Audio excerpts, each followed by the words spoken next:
Good morning, my magnificent ones. Welcome back to Tea with Sue. This is actually take two. I had some technology glitches and the sound cut out about 2/3 of the way through, and all you could see is my gestures. So unless you're good at reading lips, you would have no idea what I finished saying. So we're back, and hopefully everything is going to go smooth as silk this time. I'm Sue, your magnificence mentor. It's great to be back. It's fall here in Alberta, and the crisp days are just kind of invigorating my step, although I'm suffering a little bit from low light levels. So I find that at this time of year, instead of the sun perking me up at the lovely hour of 5 in the morning, now it doesn't get up until about 7:30, and it's so dark, I don't want to get up either. So it got me thinking earlier in the week about light and of course about light bulbs, because I'm turning on more and more lights these days, just simply so that I feel better. And so if I want to read a book, I need a brighter light than I maybe would in the natural light in the summertime. So let's talk about how we can go about thriving in the light. There's a ton of programs out there throughout the world about the state of our environment and how we need to clean up the planet and so on. And of course, that's all true. Mother Nature isn't happy with a lot of the toxicity that's been happening to the surface of the earth and below the surface of the earth and in the oceans and so on. Well, so I think it's good for us to take a look at our own personal landscape called a body to see if there's toxicity happening to our bodies that's preventing us from lightening up. So what is it? So let's look at a couple of aspects. So the first aspect that I want to look at, of course, is physiologically, what are we taking in to our bodies? So an enormous amount of anything or too much of anything is not that good for the body. So even too much water is not that good for your body.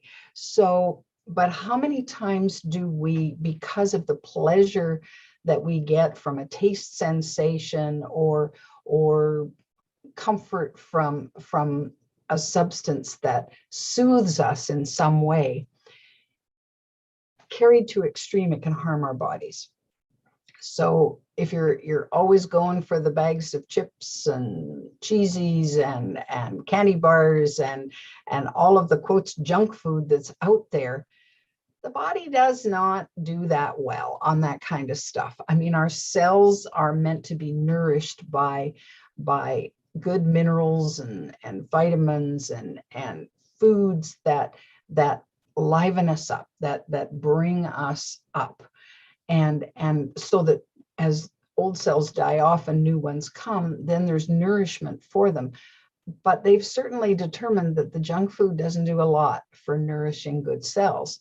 So we want to pay attention to that, and how much of that toxic stuff do we put in our systems? We're over medicated and over amped on things that just don't serve us all that well.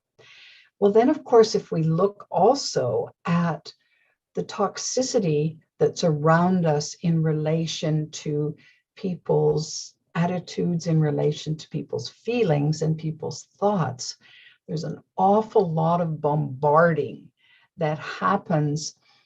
Let's take anger as a classic issue. Well, how does road rage get to be road rage? Well, it gets to be road rage because it escalates. It starts out as maybe a little frustration, but then if fed, and especially if fed by other people, then the individual gets more and more angry and more and more angry and more and more angry until there's a breaking point. And then you go, okay, that's not good. And so we take in this toxicity We can generate it within ourselves, certainly by hanging out far, far, far too long in negative emotions. And other people then, of course, can contribute to that, because let's face it, no point having a pity party if nobody's going to come, right? And so we invite other people to come into our trauma or our drama or whatever. Well, when it carries on, and of course, we can get sucked into other people's trauma and drama as well.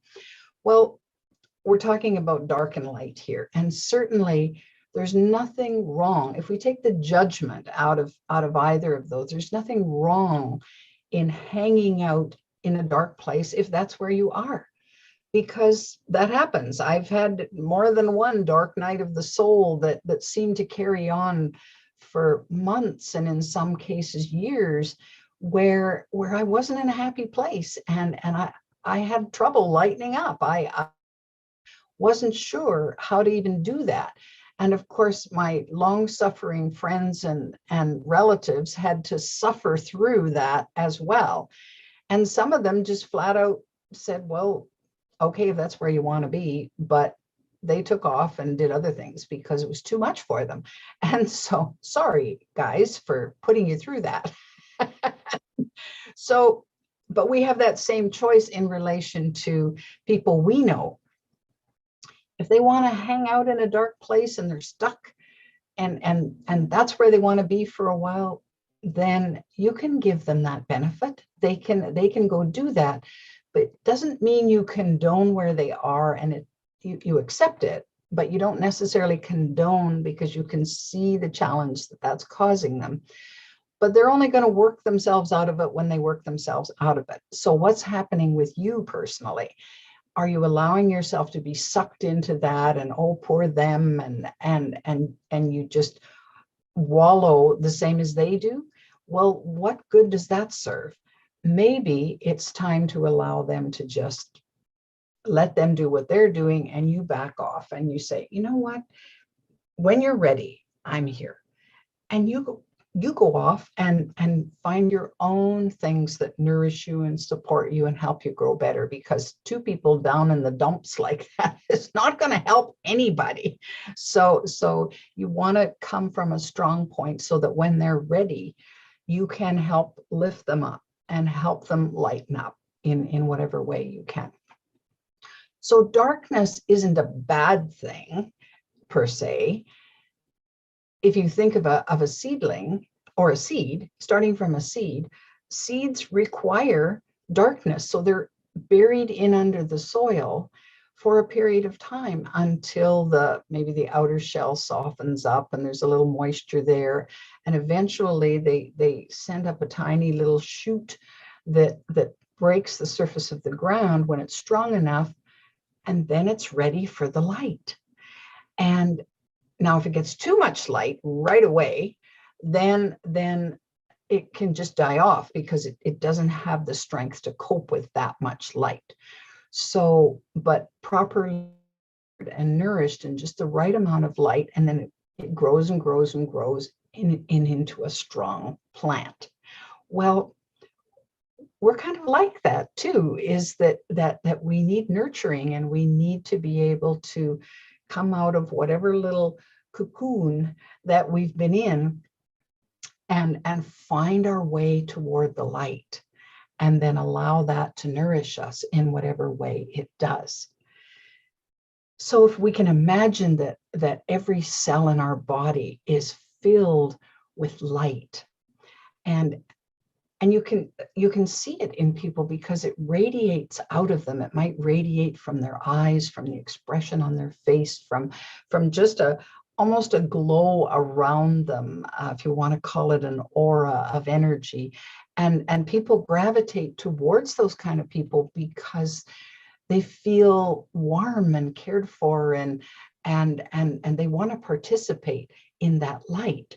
So that's what I hope to be on the planet, is a beacon.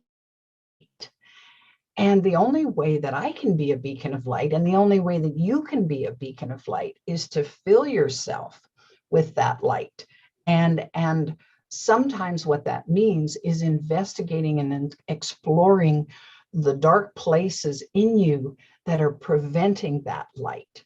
So it isn't about necessarily finding more light. It's about removing the barriers to the light that's already there.